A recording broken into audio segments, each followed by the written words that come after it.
Søndag er der valg til Europaparlamentet. Det er et vigtigt valg for Europa, og derfor har vi i dag inviteret Venstres spidskandidat til Europaparlamentet, Ulla Tørnæs, hen for at snakke med os.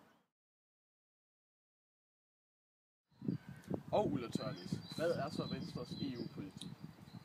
Venstres EU-politik er at få EU til at udvikle sig i den rigtige retning og få den danske lakridspibe til at bestå. Mener du, Ulla Tørnæs, at Danmark skal være med i euroen? På længere sigt, ja. Men lige nu er det vigtigere, at vi får styr på de sociale ydelser. EU skal ikke være en social union. Og nu en kort introduktionsvideo til Ulla Tørnæs, Venstres EU-kandidat.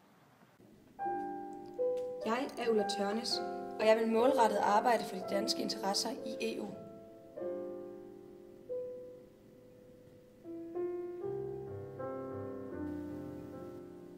Det er vigtigt, at vi passer på vores klima og miljø. Hvis jeg bliver valgt, vil jeg kæmpe for dette. Jeg er overbevist om, at Danmark skal have en vigtig stemme i EU. Derfor er det afgørende, at du stemmer på Venstre.